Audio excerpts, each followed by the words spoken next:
corridors of St. Mary's Hospital were hushed that night. The only sound a distant echo of footsteps and the soft hum of machines. In ICU room 27, a single bed sat under harsh fluorescent lights, cradling 10-year-old Lucas Carter.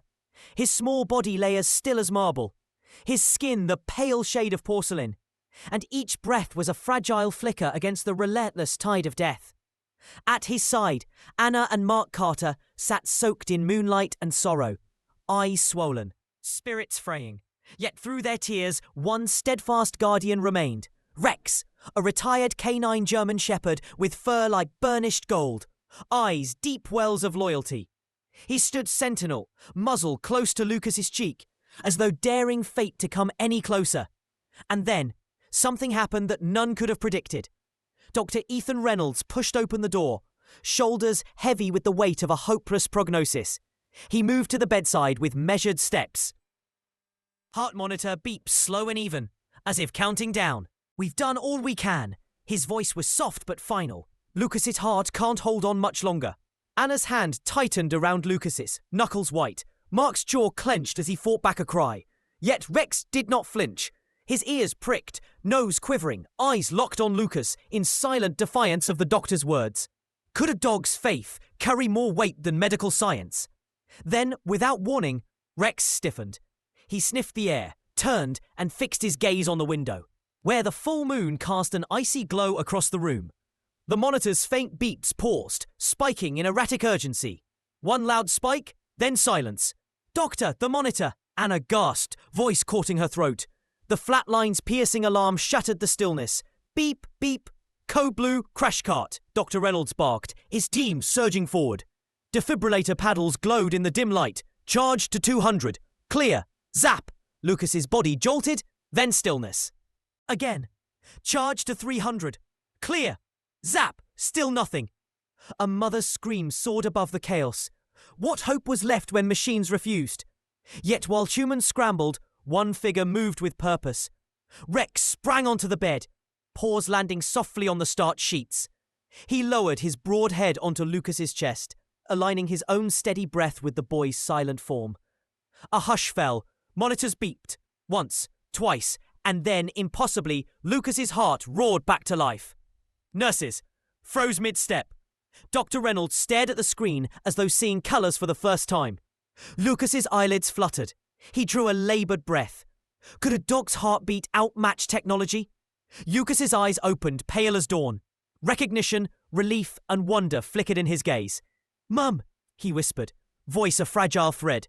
Anna wept, pressing her face into his hair. Mark's tears fell unrestrained. Dr. Reynolds, the epitome of composure, found himself wordless, searching for data, protocols, anything to explain this anomaly. But everything in his training said it couldn't happen. Still, it had. And at the centre was a shepherd whose loyalty eclipsed logic. In the aftermath, joy and dread tangled. Lucas pulsed with newfound strength, yet at the bedside, Rex lay motionless. His usual proud bearing was gone, replaced by exhaustion so deep his breath was shallow whispers. His eyes, once ablaze, were dim and glassy. Anna knelt, running trembling fingers through his fur. Mark brushed gentle kisses across Rex's muzzle. "What have you done?" Anna whispered, tears staining her cheeks. Legends murmured of Dobbs sharing life force with those they love. Could Rex have given of himself so completely? That morning, the ICU glowed golden. Dust motes danced in sunlight streaming through the window. Dr. Reynolds checked Lucas's vitals. Steady pulse, strong colour, no medical explanation. He offered solemn nods, leaving questions hanging in the warm air. Lucas, still weak, caressed Rex's flank. "Thank you," he murmured, voice thick. "I promise to stay with you." In that vow lay the family's new mission, to save the dog who had saved them all. Minutes later, the door swung open to reveal Dr. Emily Hayes, petite and precise, her veterinarian's bag in hand. She knelt beside Rex, checking heart rate, reflexes, every sign of illness. She frowned, puzzled. There was no fever, no injury, just fatigue as though he had run beyond the limits of endurance. "He's not sick," she said softly, "but he's given every ounce of himself." Anna and Mark exchanged glances, dread pooling in their chests. How do you revive a spirit? All eyes turned to Lucas, whose grip on Rex's fur tightened. He closed his eyes, recalling darkness beyond comprehension, the void where life slipped away. Then Rex's bark calling him back. "I heard him," Lucas said, voice distant. "He wouldn't let me go." Dr. Hayes nodded, her expression gentle. "Dogs feel in ways we can't measure. Sometimes they bear our burdens, and ours their own." She laid a comforting hand on Lucas's shoulder. "What he needs now is what he gave you, your love and your presence." And so began the slow climb back. Every morning, Lucas took his place on the floor beside Rex's cot, weaving stories of sunshine and squirrels, humming lullabies of home. At first, Rex barely stirred, eyes half closed, tail unmoving. But each day brought a flicker of strength, a tail tip, a lifted ear. One morning, Lucas awoke to a soft thump. Rex's tail had twitched. He gasped, roused his parents. At that moment, Rex raised his head, ebony eyes brightening. Hope, fragile as a butterfly's wing, alighted in their hearts once more. A week later, the hospital bid farewell to its most extraordinary duo.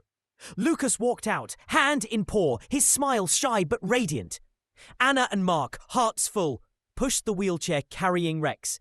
Transformed now, breathing steadily, eyes warm again. Outside, the world felt reborn. The Carter family made a pact among themselves.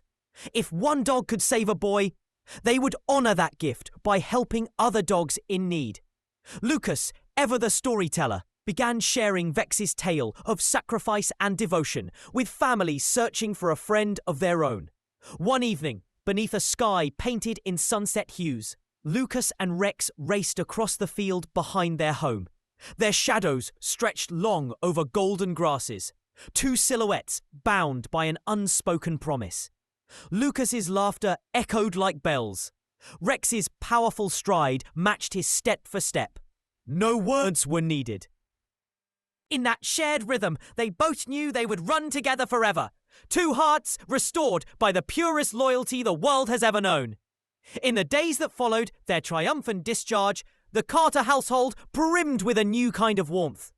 Every morning, sunlight poured through the living room windows, painting golden patterns on the hardwood floor where Lucas and Rex lay side by side. Anna would find them there, the boy's small hand resting on the dog's broad shoulder, as if drawing strength from each other. The kettle's whistle in the kitchen would mingle with Rex's soft sighs and Lucas's gentle hum, a morning symphony that spoke of survival and hope.